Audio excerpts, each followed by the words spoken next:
প্রিয় সাথী, আজকে উত্তরবঙ্গে আমার যে মিটিংটা রয়েছে সেই মিটিংয়ে যাওয়ার জন্য এখন আমি রেল স্টেশনে রয়েছি। তো এখন আমি ট্রেন ধরবো উত্তরবঙ্গে যাওয়ার। ডালখোলা, ইসলামপুর, কিষানগঞ্জ এই সমস্ত এলাকায় যারা আমাদের অনার্য জাতির ভাই বোনেরা যারা 34 নম্বর জাতীয় সড়কের পাশে কোনো রকমে একটু জমি জায়গা নিয়ে বাড়ি করেছিল, যাদের 71 সালের পরে আমাদের দেশে ঢোকার পরে যাদের দলিল ফলিল একটু সমস্যা আছে, বা যারা আমাদের শূদ্র সমাজের, ওবিসি সমাজের, এসসি সমাজের, এসটি সমাজের যে আমাদের যে সমস্যাগুলো নিয়ে আমাদের মানুষগুলো জর্জরিতভাবে জীবনযাপন করতে বাধ্য হচ্ছে। কারণ আমরা তো সংরক্ষণ, আমাদের আরএসএস তো আমাদের সংরক্ষণ দেবে না। তাহলে সেই সংরক্ষণ যদি না পাই, নিজেদের নামে তারা প্রকল্প, ছোট ছোট প্রকল্প করে নিজেদের নামগুলোকে আমাদের সামনে এনে বারে বারে প্রচার করে। তো সেই সব প্রকল্পের প্রচারে তো আমাদের জীবনযাপনে কোনো সুবিধা বা সুবিধা তো হয়ই না, অসুবিধা বিরাটভাবে আমরা সম্মুখীন দেশ স্বাধীনতার এত বছর পরেও। তাই গ্রামে গঞ্জে আমাকে ছুটে যেতে হচ্ছে।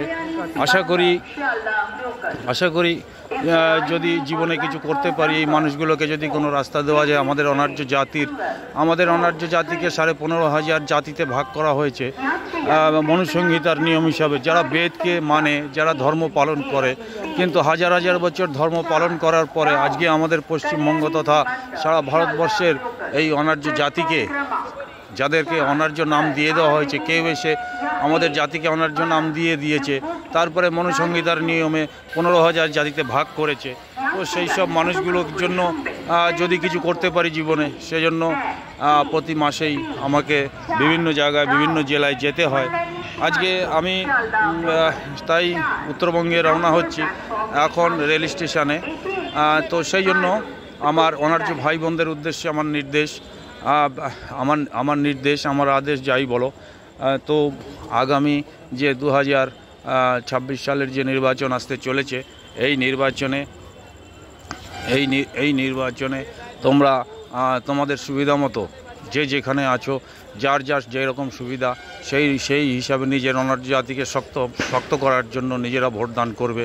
এবার 2024 সালে যে নির্বাচনে দেখা গেছে এই নোটাকে মহাপুরুষ, আমাদের যে অনার্য জাতির যিনি মহাপুরুষ, যে অনার্য জাতির মহাপুরুষের জন্য আজও মনুসংহিতার কারণে যে আমরা বিচ্ছিন্ন, তারপরেও বেদের দ্বারা যে শাসন, তারপরেও ধর্মের দ্বারা যে শাসন, সেই শাসনে আরএসএস যে বুলডোজার চালাচ্ছে। যেমন একজন তো বলেই বসলো, উত্তরপ্রদেশের মুখ্যমন্ত্রী বুলডোজার মুখ্যমন্ত্রী। তো সেই বুলডোজার থেকে বাঁচানোর জন্য আমাদের মহাপুরুষরা হাজার হাজার বছর ধরে যে অনার্য জাতিকে রক্ষা করে আসছে, এবারও রক্ষা করবে, নিশ্চয় চিন্তার কিছু নেই। তোমরা নিজেদেরকে রাজনীতি শিখতে এবং রাজনীতি করতে উৎসাহিত করো, নিজের প্রজন্মকে জানিয়ে যাও তোমার বংশের ইতিহাস, নাহলে আগামী প্রজন্ম বেঁচে থাকতে পারবে না। জয় মহাপুরুষ, জয় মহাপুরুষ, জয় মহাপুরুষ।